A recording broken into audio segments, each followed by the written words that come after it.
Thank you. Mr. Hannon, please. Thank you, Madam Deputy Speaker. What bothers me about this motion is not just the intrusiveness, the presumption about telling a sovereign country how to organize its internal affairs. It's the asymmetry that we see over and over again in this chamber. Whenever a government is criticized for some domestic policy, you can bet that that is a government that is unpopular in this chamber because it is patriotic, or because it stands up for its national interests, or because it refuses to endorse the goal of a United States of Europe. And this is a classic example. There were judicial reforms made by the previous Polish government that resulted effectively in the packing of the bench. Not a peep of protest from this chamber. But when the current government undoes those reforms to try and restore a measure of balance to the judiciary, the sky falls in. All of you in your hearts who voted for this measure, you know that if this had been a goody two-shoes federalist government, this motion would have never come before the House. Thank you very much. I voted against. Ja głosowałem przeciwko. I voted against, although I do agree that the governing party doesn't have any idea of what the rule of law is.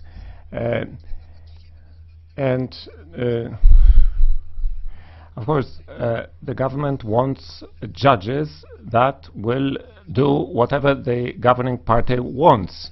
Judges will be rewarded and punished. And of course it is against the rule of law. But I voted against because every interference of the European Union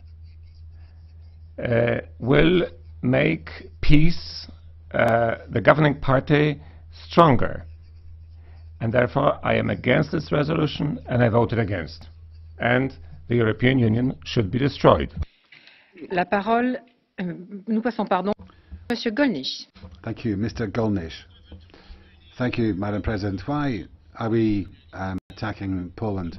Because it limits the tenure, the mandate of judges at the Supreme Court, as many countries do, because it's a crime in the majority's eyes for them to respect the law of the unborn child, because they've got a conservative government which respects the law, because Poland was the victim of German aggression, and it now wants the concentration camps which were on its territory to be called camps located in Poland, but not Polish camps. Surely that's the least you could expect. But it's clear that the majority in this House support the manoeuvres of the Commission in the most cynical fashion and intend to impose tutelage on a country in the teeth of the freedoms of can I say vive la Pologne, vive la Pologne libre, as the Tsar once said.